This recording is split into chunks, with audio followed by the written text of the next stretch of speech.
Hi, I'm Belinda Fettke, and my topic is nutrition science. How did we get here? Who decided we should eat plant-based dietary guidelines to eat for health? And why? How did we get to a place where the Australian government recommends basing 2/3 of our diet on plants, including highly processed grains, seeds, legumes, and soy? A high-carbohydrate, low-fat diet that not only includes industrial seed oils, but it allows the food industry to place discretionary foods on our so-called Guide to Healthy Eating, putting the onus back onto individuals for energy balance. As Gary points out, you need to send out a search and rescue party to find the red meat and full-fat dairy, but at least they are still there. The US MyPlate can't even bring itself to mention the word meat. Instead, it references protein broadly to include legumes, fake meats, and soy products, pushing even higher carb, low-fat dietary recommendations, regardless of health. So where did the meat go? When did the current nutrition doctrine, which espouses cereals, grains, and vegetable protein, come to be accepted as the gospel truth? And more importantly, why? Time for a quick history lesson, but first let's consider the US government's guide to good nutrition in the 1940s, a time before the widespread adoption of highly processed, fortified cereals, plant milks, and meat substitutes crept into our diet and into our vocabulary. John Harvey Kellogg was one of the most influential promoters of a vegan diet in Western medical history. In 1883, he and his wife set up an experimental kitchen at the Battle Creek Sanitarium. According to Kellogg's notebooks, there were a lot of failed experiments over the years. By 1882, he had perfected and was commercially selling gluten wafers and gluten foods for diabetics. In 1894, he invented the process to flake wheat, and a few years later, flaked corn, paving the way for the most famous breakfast cereal of all time, Kellogg's cornflakes. But cereal wasn't the only thing John Harvey Kellogg invented. He invented nut meat analogues as protein alternatives to meat and dairy to serve to patients at the Battle Creek Sanitarium. In 1896, his invention, Nuttos, became the very first commercial meat alternative produced in the Western world. It was made primarily from peanuts, which, by the way, aren't really nuts. Peanuts are actually legumes, like soybean. In 1901, he patented a vegetable substitute for meat, which he called Protos. He was a huge advocate of soybeans, inventing soy meal, soy milk, powdered soy milk, and a soy acidophilus cheese in 1937. A little bit earlier, he presented a paper, Soybeans as Human Food, to the American Soybean Association. Over his lifetime, John Harvey Kellogg held more than 30 patents for food products and processes. Why was he so intent on inventing and producing vegan food? It's because John Harvey Kellogg was a temperance health reformer of the 1800s, but his views on temperance went beyond the moderation or abstinence of alcohol. He believed that all stimulants were harmful, not only alcohol, but tobacco, caffeine, spices, and meat. He believed flesh eaters developed animal propensities and stirring of baser passions, leading to the most heinous sin known to man at that time, self-vice. But where did these temperance health reform ideas stem from?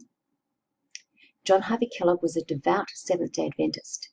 His father had helped settle the fledgling remnant church into Battle Creek, Michigan in 1863, providing large sums of money to help set up their printing press, and he was also a major shareholder in the Western Health Reform Institute, a sanitarium founded on the health reform principles advocated by the Adventist Church under the guidance of the Spirit of Prophecy, the term that came to be applied to the visions and writings of church co-founder Ellen G. White. who was just 17 when she experienced the first of over 2,000 visions and dreams from God. These visions were to help her morally and spiritually guide God's chosen people on the importance of commandment keeping and healthful living. The health reform vision given to her in 1863 led to her pronouncement that the diet given to Adam and Eve in the Garden of Eden, fruits, nuts, and seeds, constitute the diet chosen for us by our Creator. Ruben Sanchez Sabat was a co-author on the paper called Feeding Holy Bodies, and he suggested plant-based diets aren't necessarily about health as an end in themselves. They are just as much a means of feeding and nourishing an identity. In creating a new identity, Ellen G. White gave the Seventh-day Adventist Church its legitimacy, because a new religion requires new scriptures. Otherwise, how do you differentiate it from anything else? So not only does the plant-based Garden of Eden diet give Adventists a sense of identity and belonging, it offers purification of the body, morality, and spiritual perception while suppressing animal passions and desires. It allows Adventists to demonstrate their faith in God by signifying to one another and to the wider society their degree of commitment to the Adventist message. In this way, food and nutrition become a medium to communicate values and ideas, a tool to open doors to evangelize, and a way to take the gospel to the people. Ellen G. White made healthful living a religious obligation. From the Church's founding in 1863, she warned of the physical dangers of meat eating and violating the laws of nature, authored by God Himself. She was told by God that medical evangelism was to be the right arm of the Church, and every single member was to continue the healing ministry of Christ, to prepare people for the second coming and eternal salvation. Ellen G. White wrote, "The health reform message was to be the great entering wedge, whereby the diseased soul may be reached.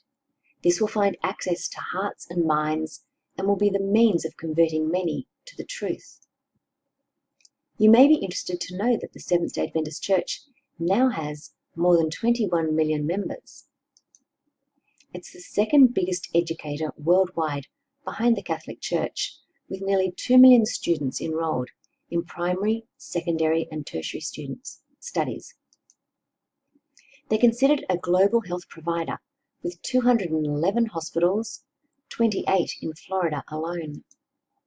And they have attended over 22 million people through outpatient departments around the world, with nearly every one of them supported by Adventist health food industries, of which the Adventist Church acknowledge owning 22, producing almost 2,500 meat and dairy substitutes and breakfast cereals. In Australia and New Zealand, Sanitarium and its Life Health Foods arm have charity status under the church umbrella, and as such they pay no tax. Ellen G. White was a prolific writer and wrote over 5,000 periodical articles and 49 books in her lifetime. She is the fourth most translated author in the history of literature and the most translated American author of either gender. Without understanding the elevation of Ellen G. White's extensive writings as divinely inspired interpretations of the Scriptures, it's impossible to comprehend the implications of the Adventist Church's anti-meat messaging in today's society. John Harvey Kellogg was just 12 years old when he went to work for the first family of the Adventist Church. He was given the task of typesetting Ellen G. White's book, A Solemn Appeal to Mothers, which spoke only of the responsibility of mothers deterring their children from masturbation. Her written word was delivered through the powerful art of sermon, instilling guilt and fear into her readers. I've been shown that children who practice self-indulgence previous to puberty or during the period of merging into manhood or womanhood must pay the penalty of nature's violated laws. Such are just as surely self-murderers as though they pointed a pistol to their own breast and destroyed their life instantly, she wrote. Imagine being a 12-year-old and typesetting those words. Is it any wonder that when he became a doctor, John Harvey Kellogg tried everything to prevent intemperance and sinful masturbation? To avoid stimulants, he invented bland breakfast cereals, plant milks, nut and soy meat analogues, and he prescribed vegan diets. His inventions were marketed as health foods, but they were essentially to curb sexual desires. I'm not opposed to those who choose to be vegetarian or vegan for cultural reasons, health concerns, ethical beliefs, nor for religious ideology. My concern is that choice is being taken away from you and I by those creating and protecting the rule books. Taken away from people who choose to follow low carbohydrate, healthy fat principles that include animal proteins and fats in their diet. I try to stay respectful, but I can't stay silent. I can understand you may be thinking, why talk about my research now? Why challenge the vested interests and religious ideology shaping our dietary and health guidelines in the midst of a pandemic? When so many of us are grappling to adjust to lives that have been turned upside down and inside out, not just by the virus, but by the restrictions and protective measures being instituted to help flatten the curve. Measures which are changing our behaviours around hand-washing techniques, disinfectants are now provided at most retail venues, and plastic shields have suddenly appeared on countertops everywhere, separating us all just that little bit further. Social distancing has become inserted into our everyday vocabulary. I prefer the term personal distancing because to me, staying socially connected right now is more important than ever.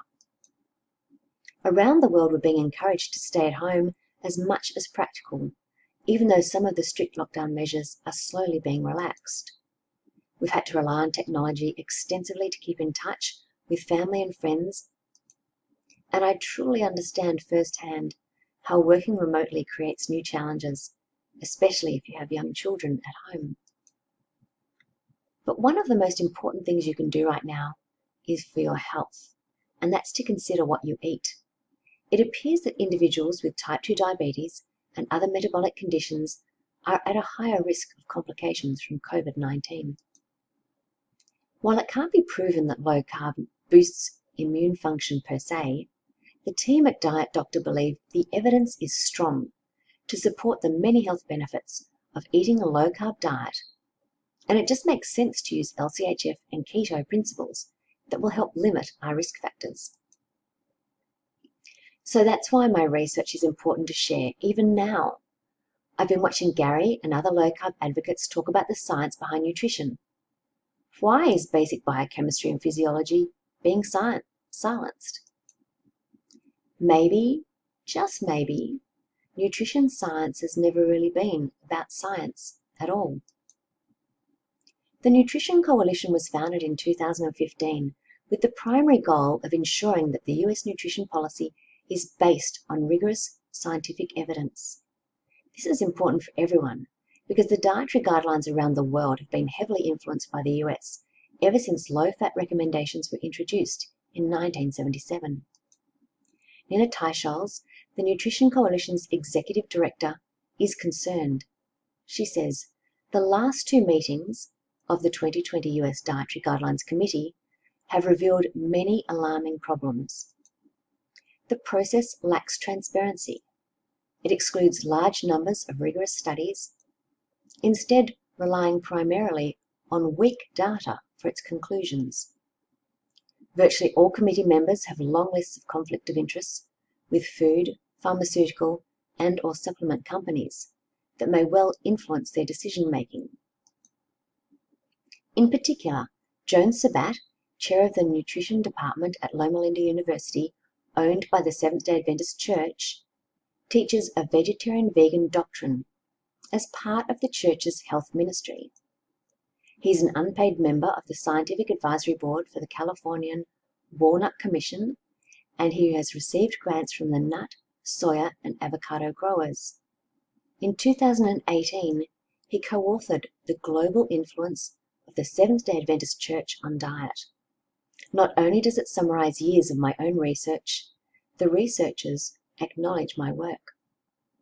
The paper is an historical perspective on the ideology of the Seventh-day Adventist Church and their subsequent influence on nutrition science and dietary guidelines worldwide. It reinforces the biblical Garden of Eden diet, fruits, nuts, and seeds, as constituted the diet chosen for us by our Creator. Ellen G. White also claimed, a religious life can be more successfully gained and maintained if meat is discarded, for this diet stimulates into intense activities, lustful propensities, and enfeebles the moral and spiritual nature. She taught that as the spiritual children of Israel, God's commandment-keeping people, they are to follow the health principles of Deuteronomy and Leviticus in the First Testament, and she's reiterated the eating of the fat and the blood of animals was strictly forbidden. Personally, I don't believe religious ideology of any description should be informing population-wide public policy, but I find it especially concerning to promote a nutrient-deficient diet, fruits, nuts, and seeds, and forsaking animal proteins and fats for salvation. Adventists are young earth creationists who believe the second coming is imminent. Ellen G. White wrote, among those who are waiting for the coming of the Lord, meat eating will eventually be done away with. Flesh will cease to form a part of their diet. But it isn't just ideology we need to be concerned about. Ties to industry also pose a problem for those on the 2020 US Dietary Guidelines Committee, including Jamie Ard, who has served as the medical director for Nestlé's Optifast, a low-calorie food replacement, for over 10 years. He also serves on advisory boards for pharmaceutical companies, all of which make drugs targeted at nutrition-related disease. At least 6 of members of the Dietary Guidelines Committee are funded or have consulted to ILSI, the International Life Sciences Institute, which was founded in 1978 by Coca-Cola's then vice president, with the express purpose of uniting the food industry. With more than 400 members of the world's leading manufacturers of food and food ingredients, chemicals, pharmaceuticals, and other consumer products, ILSI wields great influence on our global food and health policy. While it has been repeatedly exposed as trying to manipulate science, it's a very powerful organization and it barely flinches. Russ Greene made the comment in an article he wrote in 2018, if a corporation presents a conflict of interest, then a non-profit it founded and or funds presents a conflict of interest as well. In March, at the final meeting of the committee, members suggested they'd like to lower the caps on saturated fats even further, from the current recommendation as 10% of daily calorie intake, with future recommendations down to maybe 7% of calories, or even less, possibly even 0. These ideas are contrary to a steadily growing consensus among top researchers that the caps on saturated fats were never based on strong science. It appears the future of any saturated fats in our dietary guidelines at all depends on this 4-person subcommittee, with known conflicts of interest and both personal and ideological bias. Before I go any further, I'd like to take this opportunity to briefly share Gary's own health journey with you, one that would lead to his interest in nutrition for the prevention, management, and even the reversal of metabolic disease impacting many of his patients. In 2016, Gary became the only medical doctor in the world silenced from advocating nutrition to improve health outcomes. I was determined to clear his name, so I took a deep dive and began my research to investigate the vested interest shaping our dietary and health guidelines. The processed food and beverage industries, and even the pharmaceutical industry, have a lot to gain from us eating highly processed foods and becoming dependent on a broken healthcare system focused on band-aiding sick care. But I never expected to find religious ideology and the corporate church shaping guidelines too. The introduction of the terms lifestyle medicine and exercise as medicine have been founded to allow prescriptions to be written by health professionals, encouraging people to move more and eat less meat. My topic may be a little confronting if it's the first time you've heard it, and honestly, it's challenging even to me. In fact, we didn't discuss my research publicly for over 2 years. Everything I share with you today is, or has been, available on the internet. Please let Tracy know if you have any questions at all. I hope to be able to answer them in an upcoming Q&A session we have planned. Now, let me introduce you to my husband, Dr. Gary Fettke. What I love about him is that he goes to work every day with the perspective of a patient, the spirit of an activist, and the heart of a healer. And that's why I was so determined to clear his name when he was reported to the medical board in 2014. Gary's only crime was to become interested in nutrition and begin to understand food as medicine. So what motivated an orthopedic surgeon of 20 years to suddenly become interested in nutrition in the first place? Gary describes himself as a fat kid who grew into an athletic young man by outrunning a diet filled with way too many processed carbohydrates, low-fat dairy, and meals cooked with heart-healthy polyunsaturated oils. At 38, he was diagnosed with an aggressive pituitary tumor requiring surgery. This was followed by radiotherapy and many, many years of chemotherapy. Despite modern medicine, the tumor continued to be active, and Gary required further surgery in 2004. Over the next few years, he ended up on a cocktail of medications, some simply to counteract the side effects of others he was taking at the time. By 2009, Gary was watching his weight creep on, he was pre-diabetic, had high blood pressure, and was developing cardiac arrhythmias. He never gave significant thought to his diet because, as far as he was concerned, he was doing the right thing. This is the 1992 food pyramid that influenced Gary as a young doctor and no doubt most households in Australia for 2 decades. 6 to 9 servings of carbohydrates were recommended daily. Incredibly, one serve of bread was 2 slices back then, not 1 like today. We've come to understand Gary's pituitary tumor thrives on glucose sugar, as clearly demonstrated in his original PET scans. It honestly lit up like a Christmas tree.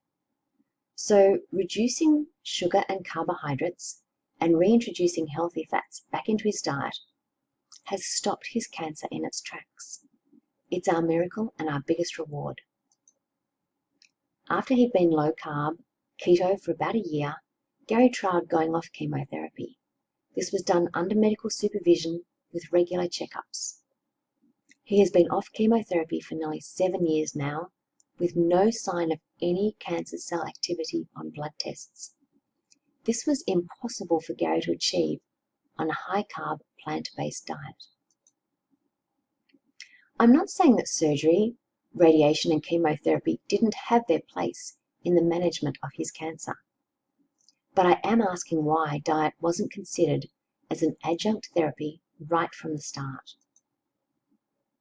Following his own health improvement, Gary started to consider how dietary changes may help not only his patients, but the wider community with weight-related joint issues, inflammation, and the complications of diabetes. After years of feeling like he was helpless, LCHF became the missing piece of the health jigsaw puzzle. Inspired by the thought that he could provide tangible strategies to help people, he worked with dietitians at Nutrition for Life to create resources and handouts, including simple graphics to help them start taking back control of their health. Low-carb swaps are easy. Consider that this bolognese sauce with pasta has 62.5 grams of carbohydrates. As there's approximately 4 grams of carbs per teaspoon of glucose sugar, this meal would equate to 15.5 teaspoons, compared to the same source served with zucchini noodles at only 5.9 grams of carbs, or 1.5 teaspoons. Long-term roller coaster blood glucose levels come with very real risk of diabetes complications, including retinopathy, kidney and heart disease, and peripheral neuropathy leading to ulcerations of the feet and ultimately amputation. There is a link between sugar and diabetes complications, and it's becoming more and more obvious. Type 2 diabetes isn't just a disease of people in retirement anymore. It's affecting younger and younger people, even children in our community. So 20 years ago, Gary might have seen someone with a non-healing ulcer on their feet only once or twice a year. By 2016, he was seeing someone in his orthopedic clinic every single week in northern Tasmania. And in the week before Christmas of 2018, he saw 4 people requiring debridement of rotting flesh who would eventually require amputation. Band-aiding sick care wasn't why Gary went into medicine. He felt hospitals should be setting an example of health to the community, like they did when the harms of smoking became known. It's hard to imagine now, but 30 years ago, cigarettes were sold to patients in their hospital beds, and smoking was not uncommon on the wards. So now it seems ridiculous that a public hospital, a place where patients are meant to heal and recover, is the very place that's feeding them unlimited sugar and highly processed foods. This graph clearly highlights the difference between high carb and low carb diabetes management and Gary's concerns. Frustrated that things weren't changing more quickly, Gary became vocal about public health advocacy, and in 2013 he called for the removal of junk food from hospital vending machines, supported by Legislative Council member the Honourable Kerry Finch. Gary tried numerous times to speak with the dietetics department, firstly to ask their opinion on the growing research around sugar, processed carbohydrates, and diabetes management. Unfortunately, the dietetics department weren't as excited as he was about his findings. I'm not sure if they didn't want to know achieving normal blood glucose levels was possible by doing the exact opposite of their high carb recommendations, or if they just didn't want Gary to be the one to talk about it first. Gary was reported to the medical board by a dietitian in 2014 at the encouragement of the Dietitians Association of Australia. You may ask, how do we know this? Well, in 2017, Gary was given access to a vexatious and unsubstantiated 845-page submission to AHPRA on behalf of the Tasmanian Health Service. Within the document, Gary found 2 letters from the then CEO of the Dietitians Association of Australia, addressed to the then CEO of the Launceston General Hospital as part of the THS, effectively demanding that he be silenced. He was then investigated for 2.5 years, despite no case of patient harm nor patient complaint, not dissimilar to Prof. Tim Noakes' experience in South Africa, except Gary's investigation was all done behind closed doors. He dared to challenge the nutritional advice given to his patients by dietitians and paid dearly for it, experiencing years of systemic bullying and harassment in his workplace, before being silenced in 2016. Silenced even from recommending his patients reduce sugar to improve their health outcomes. For a bit of perspective, AHPRA works in partnership with 15 national boards, from podiatry to pharmacy, as well as the nursing and medical boards. Their mission is to build community trust and protect public safety. Apparently, dietetics was deemed too low a risk to public safety to justify the costs of setting up regulation under AHPRA's framework in 2010. But occupational therapy is there, which is an important allied health position and much valued. But according to their parent body, occupational therapy enables people to participate in activities they find meaningful, like taking care of oneself and others, working, volunteering, and participating in hobbies and other social events. Is AHPRA really protecting the public from a dangerous profession? Dietitians, on the other hand, can perform tasks such as taking blood glucose levels, adjusting insulin doses, inserting nasogastric feeding tubes, and other procedures pertinent to meet the nutritional needs of patients at risk. Surely adjusting insulin doses and artificial feeding techniques come with risks to patient safety. For example, if the parenteral tube is incorrectly positioned, aspiration, potentially fatal, may occur. I think dietetics has far greater risks to patient safety than occupational therapy. The Dietitians Association of Australia claim to be the peak body for nutrition advice, educating Australians on healthy eating. Free from the AHPRA framework, the Dietitians Association of Australia is completely self-regulated. The DAA also provides accreditation, continuing education and resources for their dietitian members while receiving significant funding from the food industry. Can I just point out the hypocrisy of all of this? Gary was on trial for offering evidence-based nutrition advice, something not only deemed too low a risk to public safety, but something actually outside the scope of AHPRA's regulation. After 4.5 years of challenging the investigation, Gary finally received an unprecedented written apology from AHPRA, determining that not only is he free to talk about the health benefits of LCHF, but the wording clearly implies that there is no harm going forward for any other health professional in Australia to talk about LCHF too.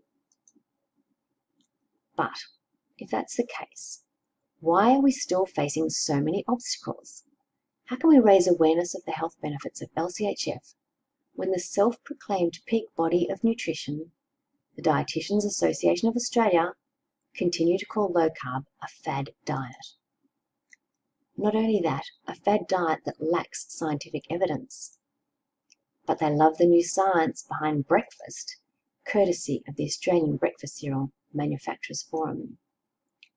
2 years ago, I uncovered 4 documents outlining a corporate partnership between the DAA and the ABCMF, trading as cereal for brekkie. After alerting a few friends who dug further, we managed to uncover a treasure trove of alleged collusion. What I discovered was, for just $23,000 annually, the ABCMF expected the DAA to use their members to influence, protect, and actively defend cereal, grains, and even sugars messaging. Documents that specifically name my husband as the only practicing medical doctor targeted for active defence in 2013, remembering that not long afterwards, the then CEO of the DAA wrote those 2 letters to the hospital Gary was working at, effectively demanding he be silenced.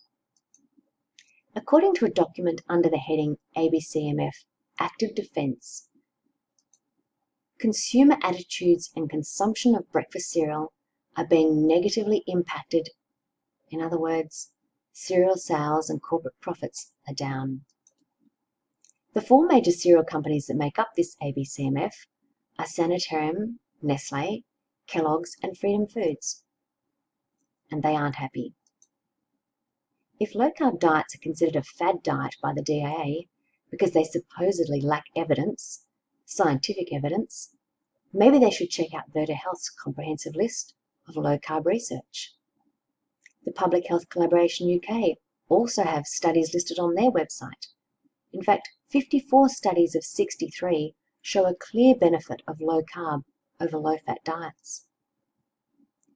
According to the DAA website, fad diets often cut out entire foods or food groups. But they happily endorse vegan diets, which strictly omit entire foods and even food groups. Let's go back to this 1940s poster I highlighted at the beginning of my talk, to a time when highly processed plant foods were still being invented, when meat and dairy were not just foods, but considered entire food groups, essential to our health. You would think that the optimal diet for human beings is the one that provides essential nutrients without fortifications or supplementation. The only three macronutrients we eat are fat, protein, and carbohydrate. There are essential fats, omega-3 and omega-6. There are essential proteins, the amino acids that the body can't make. But guess what? There are no essential carbohydrates. The DAA acknowledges a vegan diet needs careful consideration to ensure enough B12, iron, omega, and omega-3 fatty acids, and vitamin D. So let's consider vitamin B12. The Adventist Health Ministries provide a number of publicly available fact sheets on health and nutrition, and if you're considering a vegan diet, I highly recommend them, as they are a comprehensive resource. They state, vitamin B12 is of special interest to vegetarians, particularly total or pure vegetarians. They don't like to use the word vegan, since it is found only in animal-based products, including red meat, poultry, seafood, dairy products, and eggs. The question they frame is, why is vitamin B12 fortification of a plant diet necessary today if the original diet was ideal and ensured optimal health? The answer to their own question suggests that vitamin B12 was in the fruit of the tree of life, taken away by God after Eve succumbed to temptation when she ate the apple from the tree of knowledge. But they conclude, we are sure of one thing: long periods of no B12 intake produce serious vitamin deficiencies that impair our health. Dr. Georgia Ede believes vegan diets come with serious risks. They require carefully planned diets that make people dependent on experts, supplements, and fortified foods which by their very nature must be processed.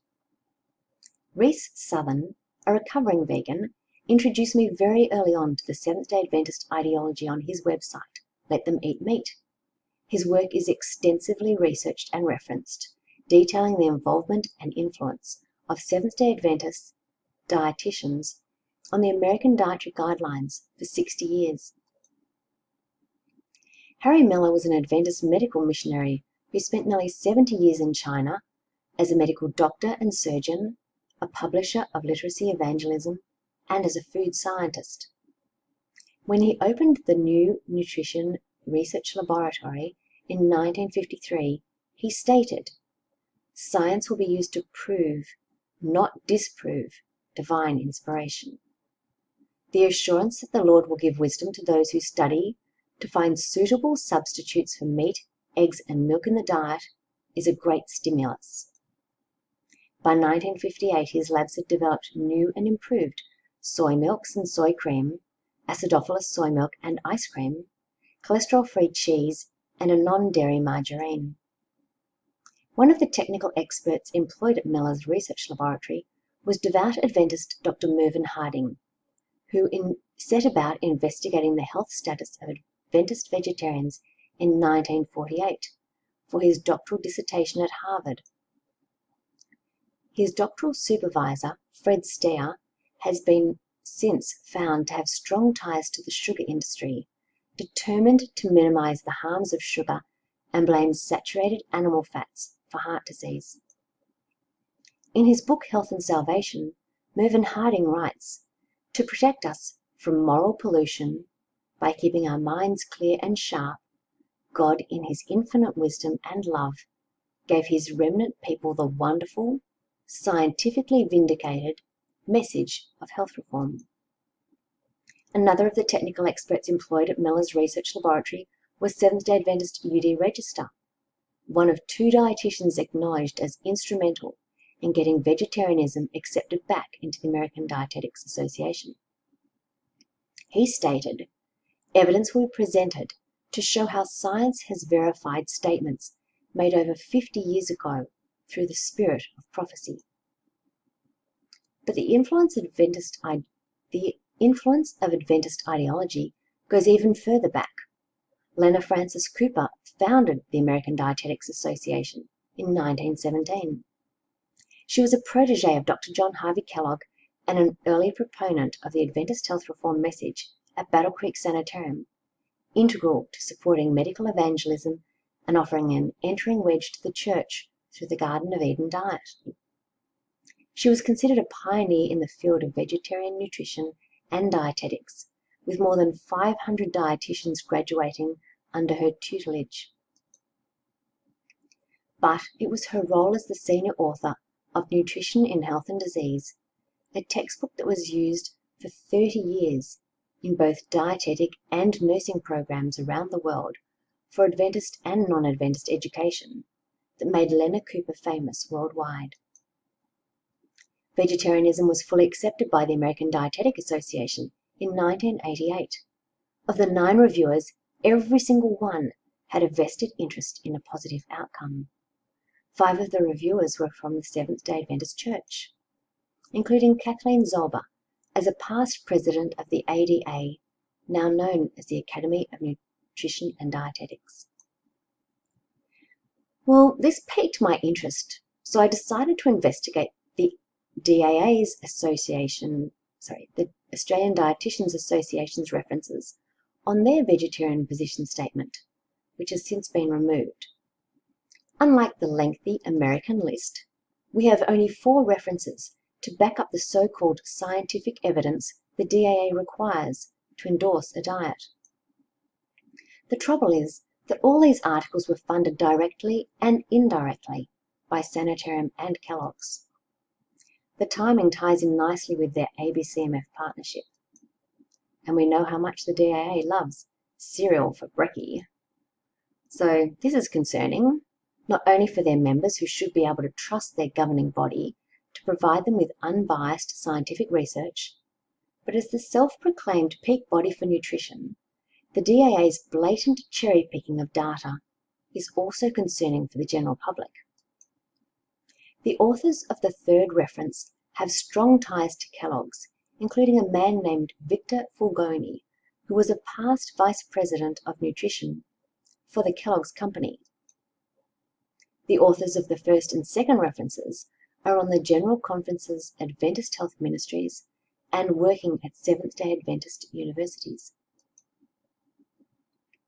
The 4th reference, a supplement in the Medical Journal of Australia aimed at convincing doctors of the health benefits of a vegetarian diet, was paid for by Sanitarium and the General Conference Adventist Health Ministries. At least 9 of the authors are Seventh-day Adventists, and 14 are promoting vegan diets for health. So why is there such a strong influence on diet and health from a church that has a fairly small footprint in Australia? Well, a few years ago I was surprised to find Ellen G. White came here, following a vision she had where an angel told her she saw a publishing house in Australia. Over the next 10 years, she helped establish not only the Seventh-day Adventist Church, the Signs Publishing Company, the Sydney Adventist Hospital, primary schools, and Avondale College. She also wanted to reproduce Kellogg's cereal model founded by John Harvey Kellogg at the Adventist-owned Battle Creek Sanitarium, but this time have the church own it and the profits. While here in Australia, Ellen G. White wrote, "The health food business is to supply the people with food which will take the place of flesh meat and also milk and butter." Sanitarium and its Life Health Foods arm, including the brands Veggie Delights, Naked Kitchen, Bean Supreme, and the alternative meat and dairy companies, make over 400 products for Australian markets and supply more than 30 overseas countries.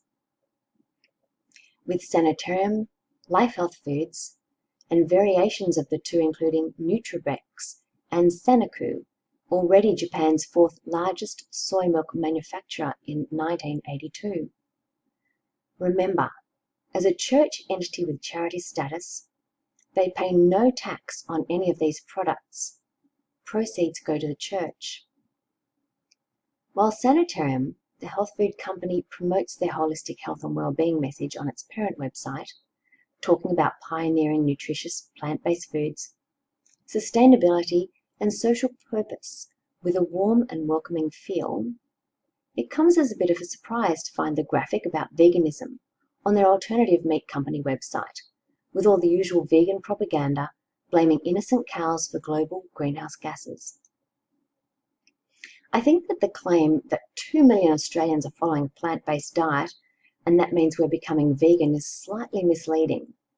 I consider myself plant-based, as in I've increased my intake of vegetables and I've ditched the processed starchy carbs by going low carb, but that doesn't necessarily make me a vegan. And here, asking Aussies to reduce meat. Sorry, taking the fight to Australian meat culture, but no mention of religious bias. So I decided to check out the government's agricultural website for some clarification around the claim that 57% of our landmass is used for grazing, which is a bad thing? Well, you can see why. This graphic explains that most animals in Australia are grazing on native vegetation reliant on rainwater, not irrigation. The wheat and sheep zone are completely overlaid and grazing modified pastures are interspersed with cropping. Just imagine if that greyed out area was planted with crops, how much irrigation would be needed, how intensive the farming would be in Australia's desert. So this marketing is targeted really cleverly at young people concerned about climate change. But do they know the truth? Life Health Foods have gradually been taking over the production of protein alternatives and meat substitutes from Sanitarium since 2012. In 2016, they report reaping the benefits of an increasing number of people choosing a plant-based diet. Their anticipated 25% growth for the financial year is mostly driven by a rise in vegetarianism among millennials looking for world solutions. National Vegetarian Week was launched in Australia in 2007, sponsored by Sanitarium, to encourage meat lovers to reduce their meat intake. But it appears to me that they may have been more than simply sponsoring when you recognise the same logo on a Sanitarium's Facebook page, Vegetarian News and Research, and see that the copyright for the Vegetarian Week website is Sanitarium. In 2017, I was shown that general practitioners in Australia had Sanitarium gifting them health resources to hand out to patients during consultations with the click of a button from medical software installed on their desktop computers. After writing about this on my website, the easy access was removed. But let me share with you some of the resources that were available for at least 12 years on best practice and medical director software. These resources were encouraging people with diabetes to base meals on carbohydrates, reduce saturated fat, and spread carbohydrates throughout the day. But concerningly, what about sugar? Well, apparently nutritious foods that are high in fibre and low in fat contain a moderate amount of added sugar because they're tasteless. And these are now regarded as acceptable for people with diabetes, endorsed by Diabetes Australia. For insulin resistance, they recommend a diet based on whole grains, fruits, veggies, legumes and nuts. Resources that not only promote Seventh-day Adventist dietary beliefs, but do their business model no harm.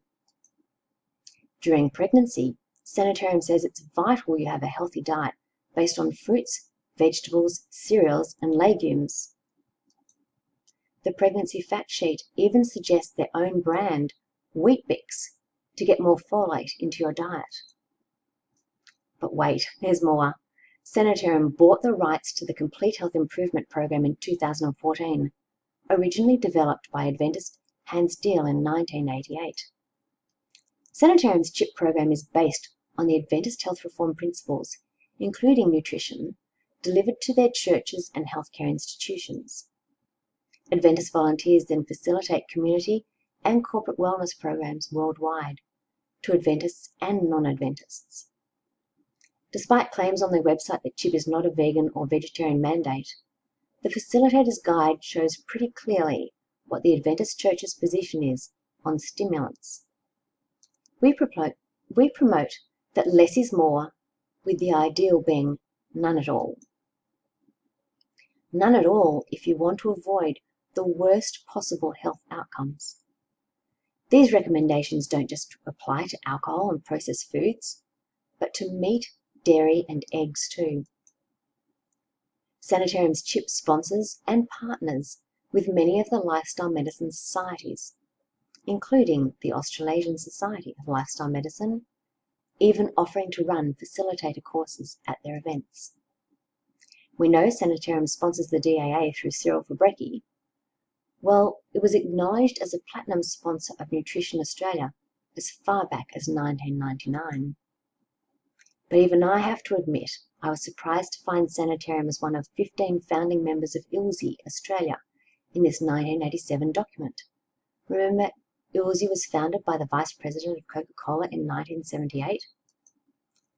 So how on earth did I manage to connect Sanitarium to Gary's case in the first place? And while I think my husband is incredible and making a huge difference to many lives, in reality he's an orthopaedic surgeon working in Launceston, Tasmania, with a catchment area of 120,000 people. At the time he was reported to the medical board, he had about 5,000 people following him on Facebook, so it wasn't as if the world was hearing his message. And just look where we live. I honestly couldn't understand why the highest profile nutritionist in the Southeast Asia Pacific region, Professor Mark Walquist, was called in to as AHPRA's expert witness during Gary's 2.5-year Star Chamber investigation. He was asked to determine if recommending people reduce sugar and processed foods was outside Gary's scope of practice as an orthopaedic surgeon. I never imagined the AHPRA's expert witness would lead me to Sanitarium, and as I've already mentioned a couple of times, owned by the Adventist Church. Well, Mark Walquist was on the advisory panel for Sanctuary Sanitarium, modelled on Ellen G. White's counsel at the time of Gary's investigation. Nor did I expect to find Coca-Cola and their deep pockets funding industry-friendly research and initiatives such as exercise as medicine, used to promote physical activity as the solution to obesity and non-communicable disease. His wife works for ILSI. And I had never even heard of lifestyle medicine before finding AHPRA's expert witness listed as the patron and speaker for the Australasian Society of Lifestyle Medicine, a sister organisation to the global movement. None of this was declared as a conflict of interest during Gary's investigation, and when we supplied proof, it was dismissed. Despite these entities having a seemingly contradictory public health agenda, they have somehow woven religious ideology and corporate vested interests together into a singular purpose that's become so intrinsically entangled, it's hard to imagine them separate anymore. When religious ideology and vested interests align, they become very powerful allies. The corporate food industry has been promoting energy balance messages to allow discretionary foods and sugary drinks to be part of an active and balanced lifestyle, producing or placing the blame for poor health outcomes on an energy imbalance, too many calories in and not enough exercise for calories out. Lifestyle medicine, on the other hand, was founded by members of the Seventh-day Adventist Church in 2003 to promote the health reform principles given to Ellen G. White in Vision. The purpose of LMED is to create a universally adopted global medical curriculum, intersecting lifestyle medicine with the backing of the Adventist Church and exercise medicine with the backing of Coca-Cola. And while I wholeheartedly agree with the basic premise, nutrition and exercise are both important for our health, I'm concerned these two entities are influencing medical education and in turn our future dietary and health guidelines with their bias. The desired outcome is for health professionals to write prescriptions for people to move more and eat less meat. Imagine if the next generation's medical education becomes the plant-based Garden of Eden diet with zero saturated healthy fats. Fruits, nuts, and highly processed seeds, grains and legumes, with a side of Coke. We've seen what advocating low-fat and high-carbohydrate diets have done, and instead of improving health outcomes, we're now faced with a tsunami of non-communicable disease. So in conclusion, I suggest meat matters. Why do we have plant-based rulebooks? Understanding the role of religious ideology and vested interests shaping the dietary and health guidelines can help you make an informed choice about what you eat. It's about health, yours and mine. Understanding that the category of commercial meat alternatives was invented by Dr. John Harvey Kellogg while he was working at Battle Creek Sanitarium, and that in the USA, this category was both pioneered and further developed by companies called Worthington Foods and Loma Linda Foods, founded as Adventist-owned companies. After decades of research, William Shurtleff and Akiko Aogi acknowledged no other organization or group of people has played a more important role than Seventh-day Adventists in introducing soy foods, vegetarianism, meat alternatives, wheat gluten, dietary fiber, or peanut butter to the Western world. The remarkable growth and influence on our dietary and health guidelines by a church that formed 167 years ago is truly astounding. I'm not challenging the Seventh-day Adventist beliefs. I am challenging their influence on our health and dietary guidelines, their commercial interests that remain tax-free, and the support and protection they receive from the government, health associations, and regulatory bodies that fiercely protect their plant-based ideology. The food industry, and in particular Coca-Cola, has a long history of lobbying against regulation and shaping health policy. Harvey Wiley, an American chemist who fought for the passage of the Pure Food and Drug Act in 1906, couldn't stop their influence, and by 1912 he resigned from the Bureau, frustrated by the fundamental principles of the Act that were continually paralysed or discredited by industry lobbyists. I guess not much has changed. Harvey Wiley was far happier working at the Good Housekeeping Institute, writing columns in their women's magazine to expose the frauds in the food and drug industry and to help women make informed choices about what they fed their families, which is what we're doing here this weekend, thanks to Tracy. I love this quote from Vanessa Spina. The food pyramid may just be the biggest pyramid scam of all time.